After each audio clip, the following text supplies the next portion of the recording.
இனி summer holidays கண்ணு கால் GT ஹாலிடேஸ்க்கு பண்ணு. GT holidays, south India's #1 travel brand. அந்த எலக்டோரல் பாண்ட் எஸ்பிஐ கிட்ட கேட்டிருந்தாங்க, லிஸ்ட் ரிலீஸ் ஆயிடுச்சு சார். அதிகமாக அதில் நன்கொடைகள் கொடுக்கப்பட்டது பிஜேபிக்கு தான் அப்படிங்கிற மாதிரியான ஒரு நிலையை பார்க்கப்படுது. அதுதான் பிஜேபி. உச்ச நீதிமன்றம் தலையிட்டு இந்த பட்டியலை வாங்க வேண்டியிருக்கு. வேதாந்தா நிறுவனம் பணம் கொடுத்துருக்கு. வேதாந்தா நிறுவனம் தூத்துக்குடியில் முடக்கப்பட்ட நிறுவனம். மூடப்பட்ட நிறுவனம் ஏன் பிஜேபிக்கு நிதி கொடுக்குது? திறப்பதற்கு. கள்ளச்சந்தை சம்பாதிக்கக்கூடிய அத்தனை பேர் லாட்டி மார்ட்டின் 1700 கோடி ரூபாய் கொடுத்துருக்காரு. பிரதமருக்கே நிதி கொடுக்குறான், பிஜேபிக்கே நிதி கொடுக்குறான் அந்த கள்ளச்சந்தை வியாபாரிகள். எதிர்கட்சி கேட்கணும், எதிர்கட்சி வேலை யார் செய்கிறா? உச்ச நீதிமன்ற நீதிபதிகள் செய்கிறாங்க. அப்போது இங்கு ஜனநாயகம் மறுக்கப்படுகிறது. மோடியை பொறுத்த மோடி அமித்ஷா பொறுத்த வரைக்கும் ரெய்டு முடித்து விட்டு வசூல். ஐடிக்கு என்ன வேலை? தேர்தல் நிதி வசூல் பண்ணுவதற்காக 2 துறைகளும் பயன்படுத்தப்படுகிறதுன்னு நீங்கள் எல்லா மக்களுக்கும் குரூப் ஆகி போச்சா? தேர்தல் நடக்காமலே மோடி ஜெயிச்சிருவார்னு யார் சொல்கிறா? அம்பானி சொல்கிறாரு. கார்பரேட் அப்போ டாட்டா, பிர்லா, அம்பானி, ஜிங்கானி, கொங்கானி எல்லாருமே பணத்தை கொடுப்பதற்கு தயார். அவன் எப்படி தான் கொடுத்துட்ருக்கான். அவன் எலக்ட்ரானிக் பாண்டு போட வேண்டிய 6000 கோடி ரூபா ஒரே ஆள் 6000 கோடி கொடுப்பான். யார்? அம்பானி, அதானி 2 பேரும் 50,000 கோடி ரூபாயை இப்போ எஸ்பிஐயிலிருந்து அதானிக்கு கடன் கொடுக்கப்பட்டது.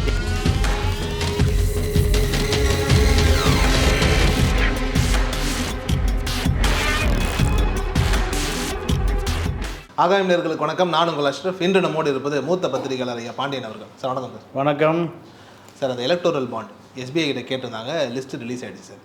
அதிகமாக அதில் நன்கொடைகள் கொடுக்கப்பட்டது பிஜேபிக்கு தான் அப்படிங்கிற மாதிரியான ஒரு நிலையை பார்க்கப்படுது. அதுலேயே சில இடங்களில் சார் ஒரு ரைடு ஒன்று நடக்குது. அந்த ரைடு நடந்து ஒரு 2 மாதத்துலேயோ 3 மாதத்துலேயோ உடனே ஒரு எலக்டோரல் பாண்டுக்கான ஒரு ஃபண்டு ஒதுக்கப்படுதுங்கிற மாதிரியான ஒரு நிலை. இது என்ன சார்? இது அதுதான் பிஜேபி. 6000 கோடி ரூபாய் பிஜேபிக்கு எலக்ட்ரானிக் ஃபாண்டு மூலம் நிதி சேகரிக்கப்பட்டிருக்கு. இதை உச்ச நீதிமன்றம் தலையிட்டு இந்த பட்டியலை வாங்க வேண்டியிருக்கு.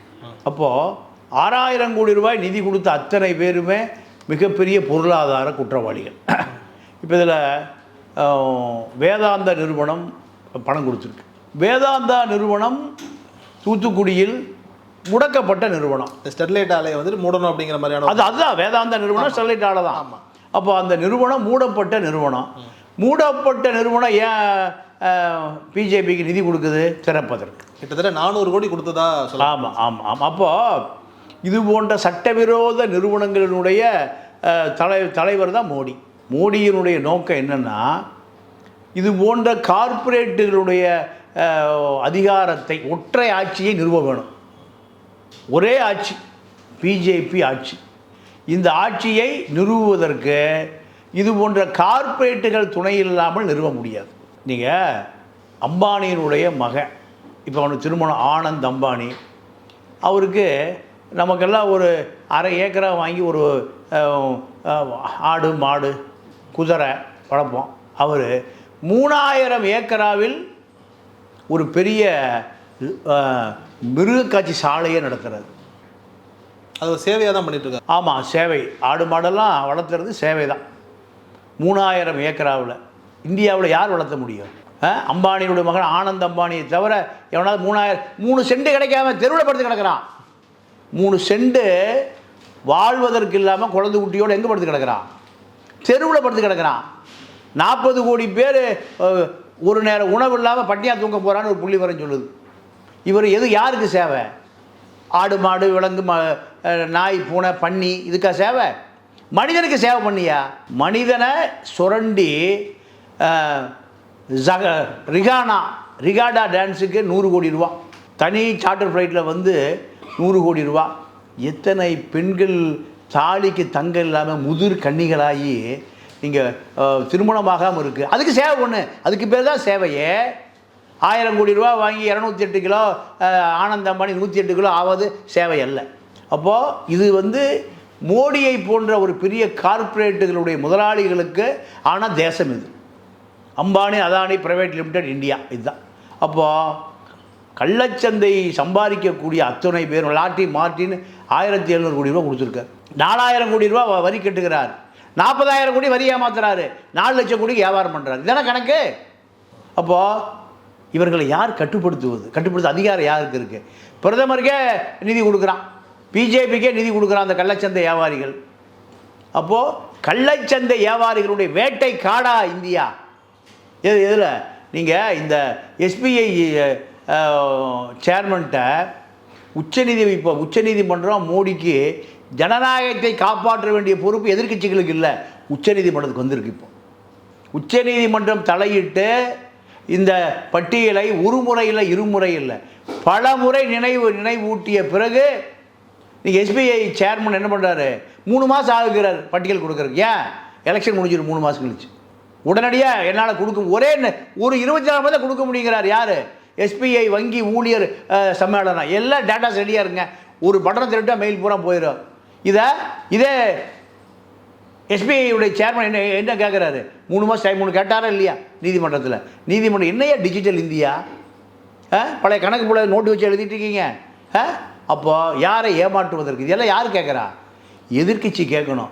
எதிர்க்கட்சி வேலை யார் செய்கிறா? உச்சநீதிமன்ற நீதிபதிகள் செய்கிறாங்க.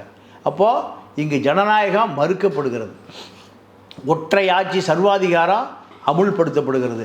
அதனுடைய விளைவு தான் இந்த எலக்ட்ரானிக் ஃபாண்டில் எல்லா சட்டவிரோத நபர்களும் நிதி கொடுத்துருக்கான். சார் இதை இன்னொரு விதமாகவும் பார்க்குறாங்க சார். எப்படின்னா பொறுத்தவரை இப்போ மார்ட்டினே இருக்கட்டும், இப்போ நீங்கள் வந்துட்டு அந்த லாட்ரியை பற்றி சொன்னதுனால நான் சொல்கிறேன். இப்போ அவருக்கு வந்துட்டு ஒரு இடி ரைடு ஒன்று போகுது. ஒரு ரைடு ஒன்று போய் அவரை வந்துட்டு சில விஷயங்களில் வந்துட்டு எல்லாமே ஆராய்ச்சி பண்ணதுக்கப்புறம் என்ன ஆகுது அப்படின்னா, ஒரு 3 மாதம் கழிச்சு அவர் ஒரு எலக்ட்ரல் பாண்டில் வந்துட்டு பிஜேபிக்கு இவ்வளோ கோடி அப்படின்ற மாதிரியான ஒரு நிலையை கொடுக்குறாரு. இதையே வந்துட்டு எல்லாம் எப்படி பார்க்குறாங்க அப்படின்னா, வந்துட்டு அப்போ மிரட்டி வாங்கப்பட்டதா மொதல் அவர் தவறு பண்ணாரான்னு சொல்லி ஒரு இடி ஒன்று வைக்கிறோம், அதுக்கப்புறம் மிரட்டி வாங்கப்பட்டதாங்கிற ஒரு நிலை. இந்த நிலையவே நம்ம எப்படி எடுத்துக்கிறது? அதாவது எனக்கு ஒரு செய்தி நான் கேள்விப்பட்டேன். என்னென்னா, சேகர் ரெட்டி மணல் மாஃபியா சேகர் ரெட்டி வீட்டில் புது 2000 ரூபா நோட்டு ரிசர்வ் பேங்க்லேருந்து 35 கோடி ரூபா வருது. அவர் வீட்டில் 136 கோடி ரூபா பிடிக்கிறாங்க. ஒரு 200 கிலோ தங்கம் பிடிக்கிறாங்க. 200 கிராம் இல்லை. ஒரு மணல் மாஃபியா நீங்கள் இதில் வேலூரில் வால் போஸ்ட் ஒட்டிகிட்டு இருந்தவர், வால் போஸ்ட்டு எஸ்டிடி பூத்துக்கான பீடிங் அடிச்சுட்டு இருந்தவர்.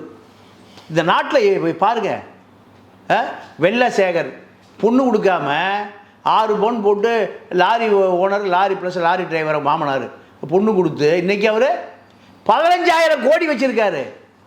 15,000 கோடி.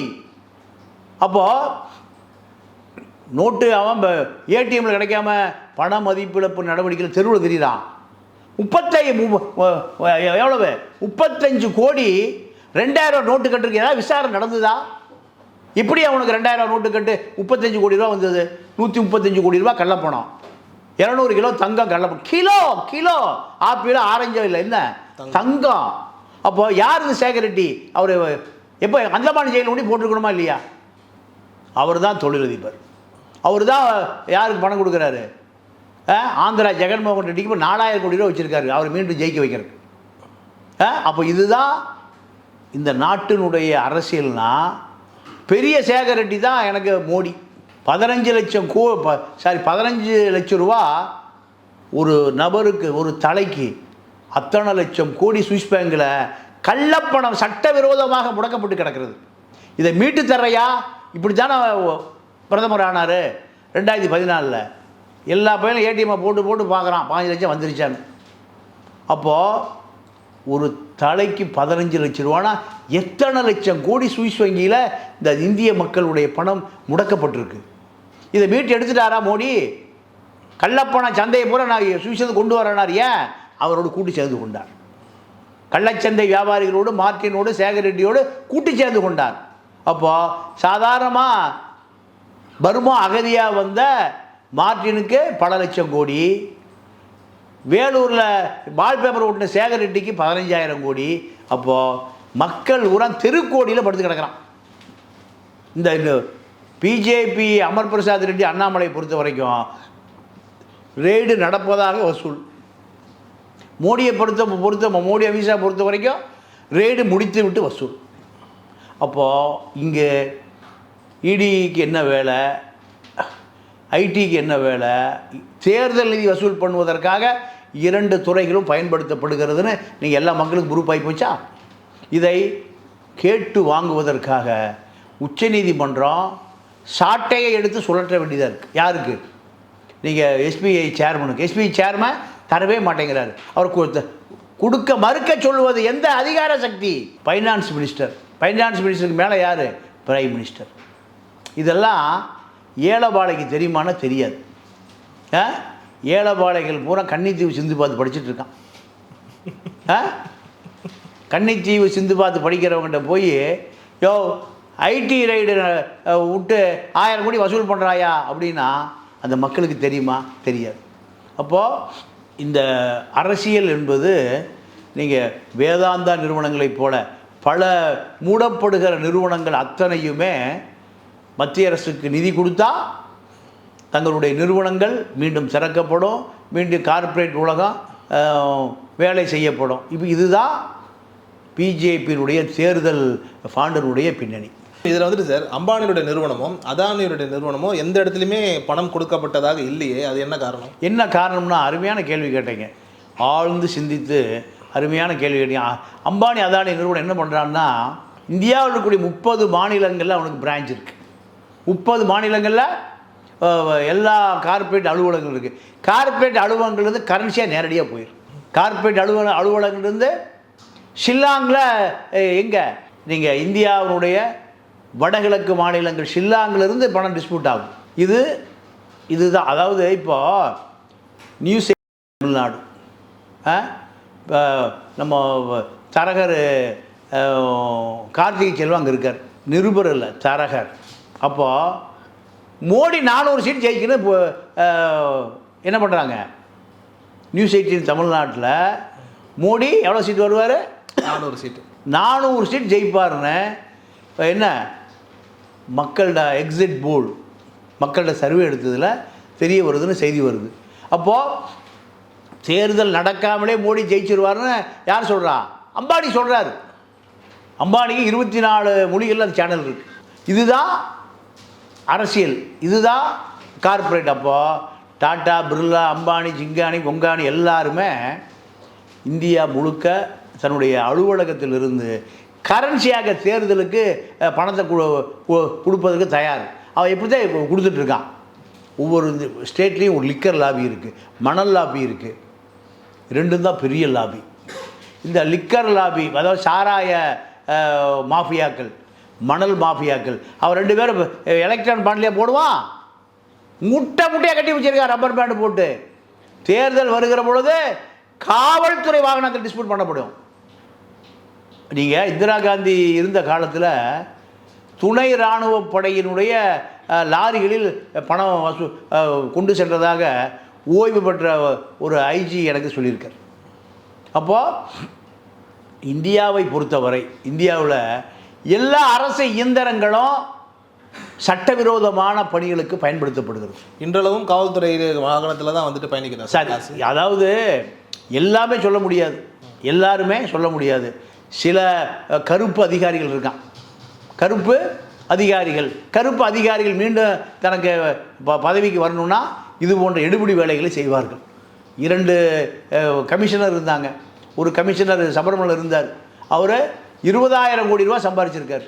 தமிழ்நாட்டில் ஒரு ராஜஸ்தான் அதிகாரி, ஐபிஎஸ் அதிகாரி 20,000 கோடி சம்பாதிச்சு 500 காரில் போய் ராஜஸ்தானில் போய் பிஜேபியில் சேர்ந்துருக்கார். இப்போ மத்திய அமைச்சராக போகிறார். முன்னாள் தமிழ்நாடு போலீஸ் கமிஷனர், இப்போ அவர் ராஜஸ்தானில் மத்திய அமைச்சர். இதெல்லாம் எங்கே நடக்குது? வேட்டைக்காடு தமிழ்நாடு. அப்போது இந்த கார்ப்பரேட் நிறுவனங்கள் பூரா மோடியை மீண்டும் அதிகாரத்துக்கு கொண்டு வர வேண்டும் என்பதற்காக நீங்கள் எல்லாம் கேஷாக அங்கங்கே டிஸ்பியூட் ஆகிடும். அவன் எலக்ட்ரானிக் பாண்டு போட வேண்டிய 6,000 கோடி ரூபா போட ஒரே ஆள் 6,000 கோடி கொடுப்பான். யார்? அம்பானி அதானி 2 பேரும் 50,000 கோடி ரூபாயை இப்போ எஸ்பிஐயிலிருந்து அதானிக்கு கடன் கொடுக்கப்பட்டது. எங்க ஆஸ்திரேலியாவில் சுரங்க தொழிற்சாலையில் கொள்முதல் செய்வதற்காக, முதலீடு செய்வதற்காக. அப்போ அவங்களுக்கு அதானி எப்படியாவது மோடியை மீண்டும் பிரதமர் நாற்காலில் உட்கார வேண்டும் என்பதற்காக கங்கணம் கட்டி கொண்டு வேலை செய்கிறார். அவருடைய 15 லட்சம் கோடி இருக்குது. மக்களுடைய வரிப்பணத்தை அப்படியே மொத்தமாக எடுத்து கொடுத்துட்டார். முழு பொட்டியும் பேங்க் லாக்கரே கொடுத்துட்டார். அப்போ இடி ரைடு வந்துட்டு அம்பானிக்கோ அதானிக்கோ வர வாய்ப்பு இல்லை. அந்த பக்கமே போகாது. போனால் அந்த அதிகாரி கடலில் மிதப்பார், கடலில் தூக்கி போடப்படுவார். சவுகார்பேட்டைக்கு போக சொல்லுங்க சார், வேறு எங்கேயும் போக சொல்ல வேண்டாம். எங்கே? சவுகார்பேட்டை மார்வாடிகள், இங்கே குஜராத்திகள் தான் இருக்கான். அதுக்கு பேர் ஜார்ஜ் டவுன். சார்ஜ் டவுன் ஆகி என்ன ஆகி போச்சு? சவுகார் பேட்டையாக போச்சு. சவுகார்னு என்ன? முதலாளிகள் பேட்டை, மார்வாடி பேட்டை.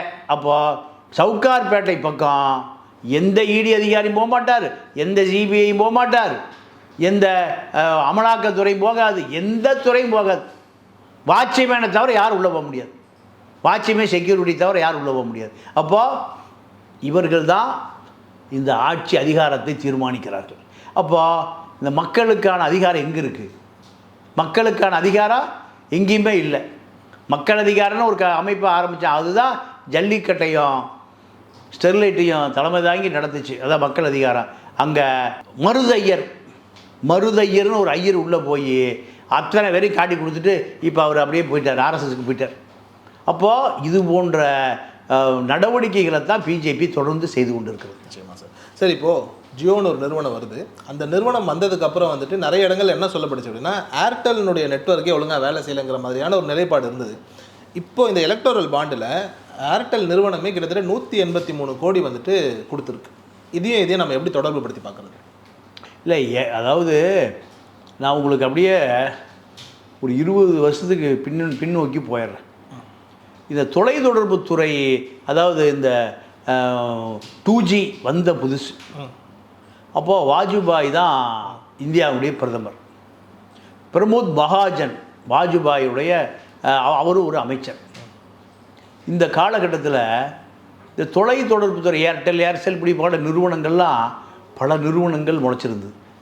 இதெல்லாம் தேர்தல் நிதி 2004 தேர்தல் நிதி கொடுக்குற பொழுது என்ன பண்ணிருந்தாங்கன்னா, பலாயிரம் கோடி வரி பாக்கி இந்த நிறுவனங்கள்.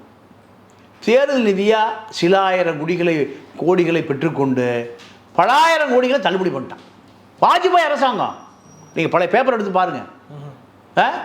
அரசுக்கு கட்ட வேண்டியது எனக்கு தெரிஞ்சு 1 லட்சம் கோடி இருக்கும். எவ்வளவு?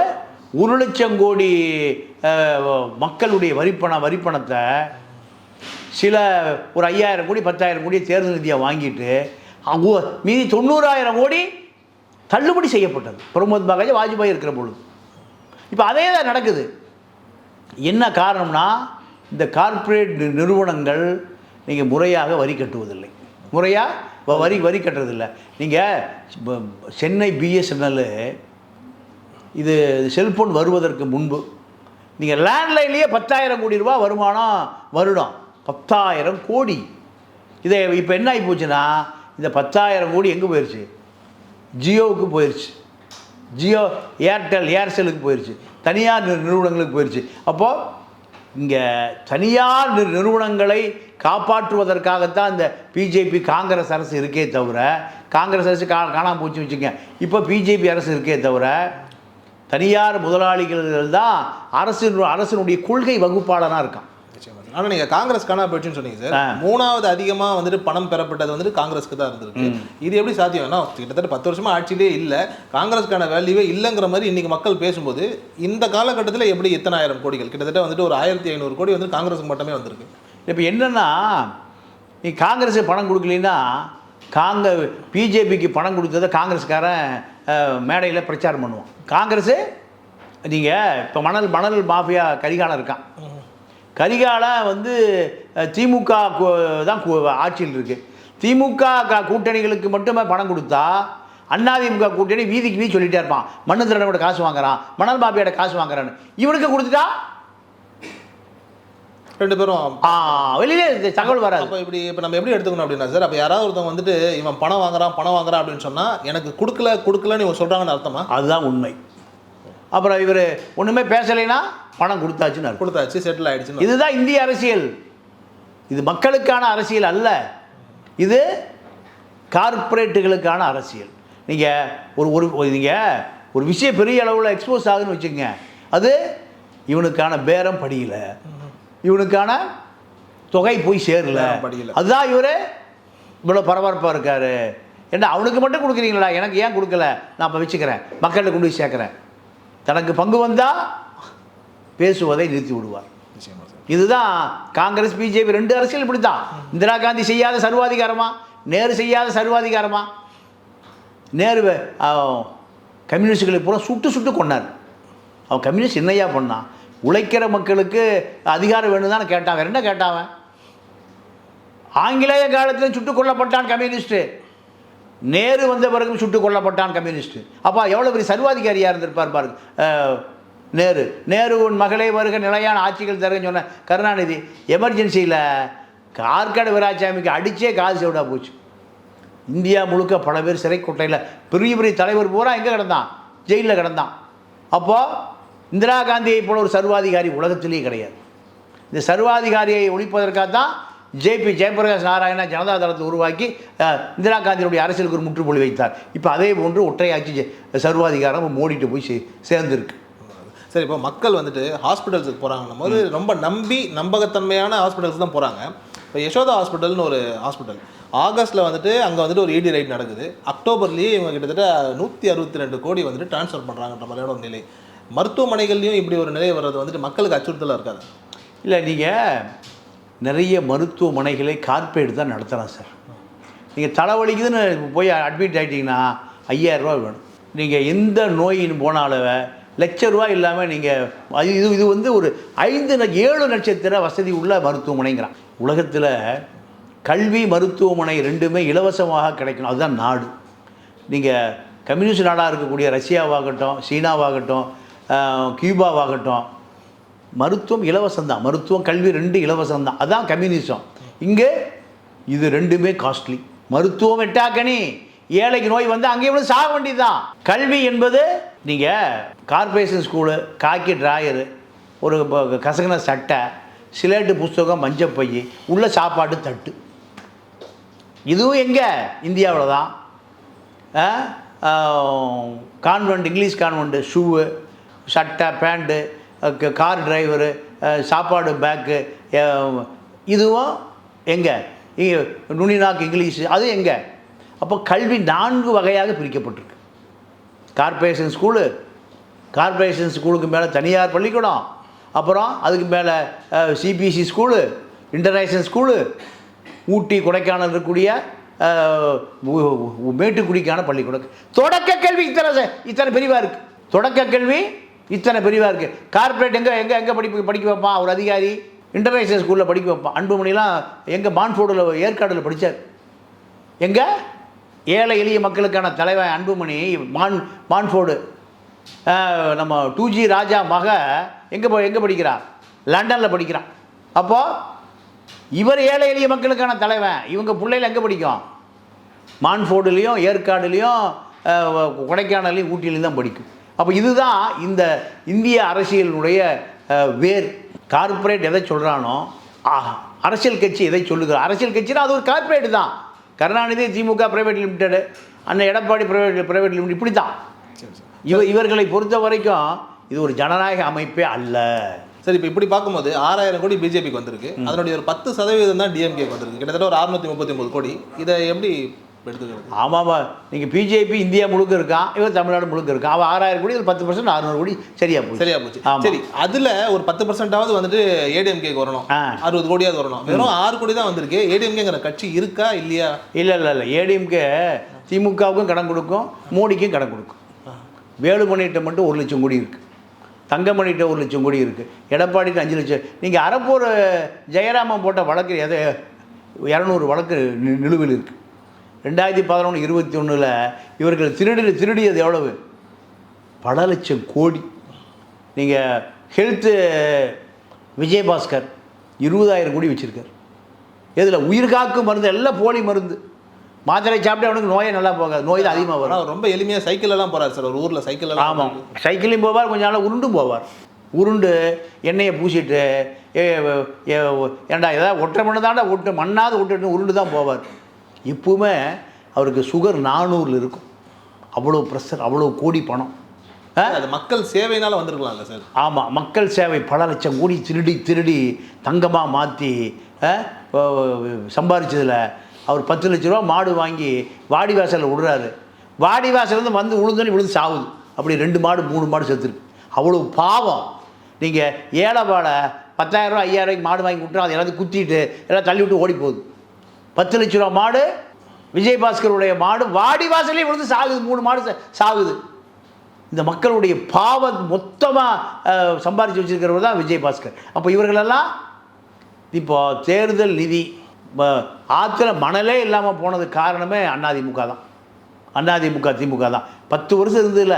சேகர் ரெட்டி, ரத்தனம், புதுக்கோட்டை ராமச்சந்திரன், இப்படி பல பேர் லண்டனில் ஹோட்டல் வாங்குகிறான், அமெரிக்காவில் ஹோட்டல் வாங்குகிறான், ஐரோப்பாவில் ஹோட்டல் வாங்குகிறான், வட அட்லாண்டிக்கில் ஹோட்டல் வாங்குகிறான். எங்கே புதுக்கோட்டையில் சாராய கடை வச்சுட்டு இருந்த பயிலுக்கு போகிறான். எங்கே ஹோட்டல் வாங்குகிறான்? அட்லாண்டிக்கு கடலில் ஹோட்டல் கட்டுறானா, லண்டனில் ஹோட்டல் கட்டுறானா, ஒருத்தர் நியூசிலாந்தில் ஹோட்டல் கட்டுறானா. இதெல்லாம் யாருடைய பணம்? ஆற்றுல மணலே இல்லாமல் களிமண்ணாக கிடக்கு. 240 டிஎம்சி தண்ணி கர்நாடகாவில் திறந்து விட்டான்னா ஆற்றுக்குள்ளேயே போயிடும். இங்கே விவசாயிக்கு போய் சேராது. ஏன்? மணல் தான் நீரை கடத்தும். மணலே இல்லை, களிமண் தான் இருக்குது. களிமண் உறிஞ்சிடும். அப்போது தமிழ்நாடு பாலைவனமாக போனதுக்கு இந்த அயோக்கியர்கள் தான் காரணம். மணலை பூரா விற்றுவிட்டான். விற்று ஒவ்வொருத்தரும் பலாயிரம் கோடியை வச்சுருக்கான். அப்போது இவர்களுக்கு எதுக்கு தேர்தல் நிதி? தேர்தல் நிதி பூரா எங்கே மணலாக கிடக்கு. தமிழ்நாட்டை பொறுத்தவரை நீங்கள் திமுக அதிமுக 2 கட்சிகளுமே இப்போ தேர்தல் வந்துருச்சு. திமுக தொகுதிக்கு 100 கோடி ரூபா, 40 தொகுதிக்கு 4,000 கோடி ரூபா ரெடி. அதிமுக 4,000 கோடி ரெடி. பிஜேபி 4,000 கோடி ரெடி.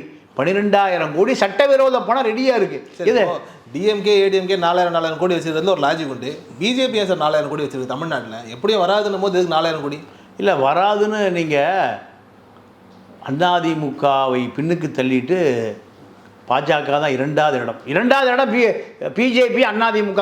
இப்போ டாக் ஆஃப் டவுன் அதுதான். முதல் இடம் திமுக, 2வது இடம் பிஜேபி ஏடிஎம்கேயா. நீ 4,000 கோடி, நானும் 4,000 கோடி வச்சுருக்கேன். எல்லா அக்யூஸ்டும் அங்கே தானே இருக்கான். பிஜேபியில் தான் இருக்கான். எல்லா பணம் வச்சுருக்கிற ஆருத்ரா கோல்டு ஃபைனான்ஸ் அவ்வளோ அக்யூஸ்ட் அங்கே தான் இருக்கான். சார் சமீபத்தில் இவர் சரத்குமார் கூட சேர்ந்தார் சார். கட்சியை வலுப்படுத்துறதுக்காக சேர்ந்துருக்கிறதுக்கான வாய்ப்பு இருக்குது. ஆமாம், அவரும் ராதிகாவையும் வெளிப்படுத்திக் கொள்வதற்காக அதை சேர்ந்துட்டார். ராதிகாவுக்கு டிடிஹெச் மத்திய அரசாங்கத்துடைய விளம்பர படம் எடுக்கக்கூடிய நிறுவனத்திலிருந்து குஷ்புக்கு இப்போ 100 கோடி ரூபா கொடுத்துட்ருக்காங்க. மோடி தான் வர்றாரு, ஆட்சியை தான் தர்றாருன்னு. இப்போ அதே போல் அவங்க வந்துட்டு 1000 ரூபா கொடுக்குறதெல்லாம் கூட ரொம்ப அற்புதமாக பேசி இது பதில் சொல்லிட்டு இருக்காங்க. ஆமாங்க, அவங்களுக்கு 100 கோடி ரூபாய் விளம்பரம் கொடுத்துருக்காங்க குஷ்புக்கு. டிடிஹெச்சில் மோடி படத்தை முழுசாக எடுத்து விளம்பர படம் எடுக்கிறதுக்கான ஏஜென்சிக்கு 100 கோடி ரூபா கொடுத்துருக்கான். இப்போ ராதிகாவுக்கு 100 கோடி ரூபா கொடுக்க போகிறான். அப்போது மோடியும் சரத்குமாரும் எந்த வகையில் ஒற்றுமையாக இருக்காங்கன்னா, நடமாடும் காமராஜை நான் காண்கிறேங்கிறார். யார்? அப்போ மோடியை. காமராஜுடைய முக்காக்கை சட்டையை மோடிக்கு மாட்டி விட்டு காமராஜராக உருவப்படுத்தினாலும் ஆச்சரியப்படுவதற்கு இல்லை. அப்போ வெகுவிரையில் அப்படி ஒரு சம்பவம் கூடி சீக்கிரம் நடக்கும். சரத்குமார் இப்போ விருதுநகர் தொகுதி, நாடார் தொகுதியில் இலங்கை தமிழச்சி, இலங்கை பாஸ்போர்ட்டு பெரிய பஞ்சாயத்து இருக்குது. யாருக்கு? நிரோஷாவும் ராதிகாவும் பிறந்தது எங்கே? இலங்கையில். இங்கே இவங்க தேர்தல் நிற்க போகிறாங்க. நான் 1,00,000 பேர் என்ன எங்கே முகாமில் படுத்து கிடக்கான். அகதியாக அகதியாக 40 வருஷம் அகதி இப்போ அகதியாக பெற்று அகதியாக வாழ்ந்து அவன் அடுத்து 3வது தலைமுறைன்னு அகதியாக தான் கிடக்கான். எங்கே? இலங்கை அகதி முகாமில். ஆனால் ராதிகா எம்பியாகி பிஜேபியில் மந்திரியாக போகிறாங்க. எப்படின்னு பார்ப்போம். ஆகாயம் வழியாக செய்தி போய் சேரட்டும். இலங்கை பாஸ்போர்ட் ராதிகாவுக்கு. இலங்கை பாஸ்போர்ட் வச்சிருக்கிற ராதிகா, நிரோஷா, அவங்க அம்மா கீதா எப்படி விருதுநகர் எலெக்ஷன் நிற்பாங்கன்னு பார்ப்போம்.